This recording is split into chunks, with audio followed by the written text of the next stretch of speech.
Di Kalimantan Tengah, kita hidup di tengah keberagaman. Ada banyak suku, agama, dan budaya yang hidup berdampingan, salah satunya adalah suku Dayak. Budaya Dayak begitu kaya dengan nilai-nilai luhur, tradisi, dan cara hidup yang sangat menghargai alam, komunitas, dan spiritualitas. Disinilah pendidikan agama Kristen atau Pak perlu dipahami bukan sekadar mengajarkan doktrin, tapi juga membentuk sikap menghargai budaya lokal dan hidup berdampingan dengan damai. Ketika kami mengunjungi Museum Balanga di Palangkaraya, kami melihat secara langsung kekayaan budaya Dayak. Kami melihat rumah betang, alat musik tradisional, pakaian adat, hingga benda-benda yang berkaitan dengan kepercayaan leluhur. Tapi lebih dari sekadar benda, kami menyadari bahwa budaya Dayak adalah cara hidup yang penuh nilai yang seringkali sejalan dengan prinsip-prinsip dalam iman Kristen. Misalnya, semangat gotong royong. Dalam tradisi membangun rumah betang, seluruh komunitas terlibat.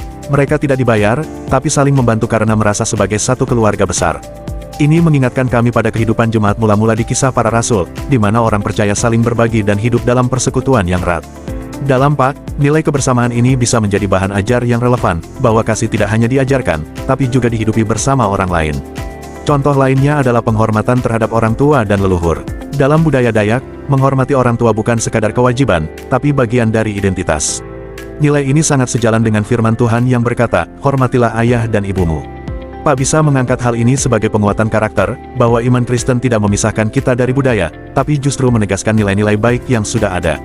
Kami juga belajar bahwa masyarakat Dayak sangat menghargai alam. Hutan dan sungai bukan hanya tempat mencari makan, tapi juga tempat yang sakral. Mereka percaya bahwa alam harus dijaga karena merupakan titipan. Ini sangat sejalan dengan mandat Allah dalam Kejadian pukul 2:15, manusia ditempatkan di taman untuk mengusahakan dan memeliharanya. Pak bisa membantu peserta didik memahami bahwa menjaga lingkungan bukan sekadar tindakan sosial, tapi juga bagian dari ketaatan iman. Nilai spiritualitas juga sangat kuat. Dulu, masyarakat Dayak menganut kepercayaan keharingan. Ketika Injil masuk, banyak dari mereka menerima Kristus tanpa harus menghilangkan seluruh budaya.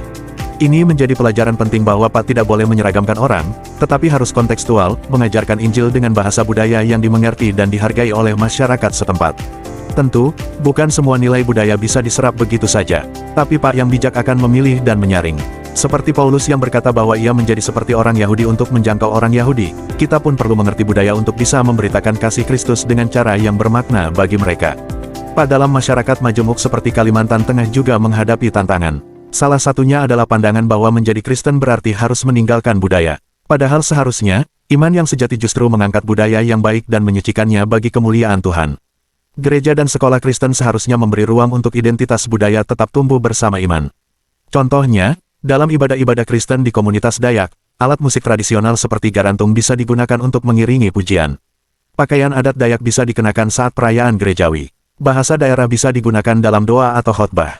Semua itu adalah bentuk penghargaan terhadap identitas, sekaligus menyatakan bahwa Injil relevan untuk semua orang, dalam semua budaya.